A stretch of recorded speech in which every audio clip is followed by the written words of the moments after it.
Ey güzel Allah'ım, kalmışam avare, derdime yok çare, kalbim olup yâre. Bak bu günahkâre, yordu beni dünya, andola Kur'an'e. Sen dil o mekderde, teşne batan gane.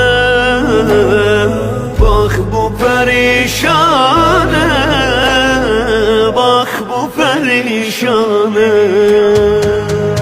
Ey Huda, penahı yoktur bendenin affine, günahı çoktur bendenin.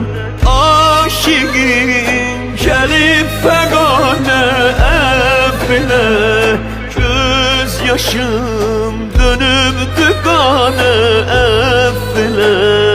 İğfir lena ya Allah, irham lena ya Allah.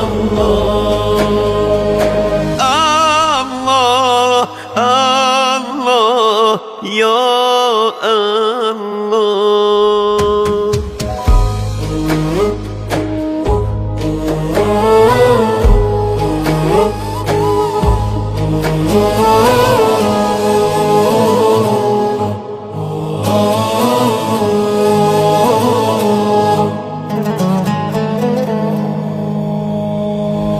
Ey benim Allah'ım, sen bana ver fırsat, rahm ile sen yâre, ömrüm olar cennet. Eyleme refet, defteri ömrümde sil bu günahları. İndi peşimanem, eyleyirem zari. Eylemene yari, eylemene yari.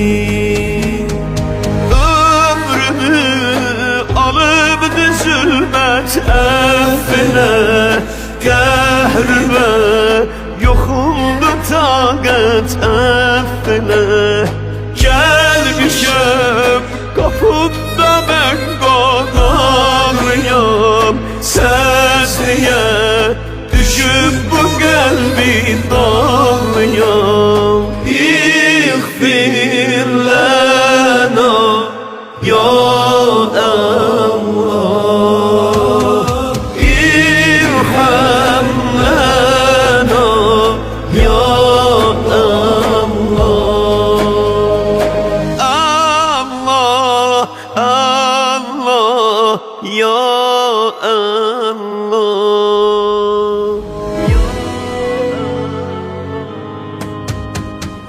Bağışla yâre, bağışla yâre, bağışla yâre, bağışla yâre, bağışla yâre, bağışla yâre, bağışla yâre, bağışla yâre, bağışlama.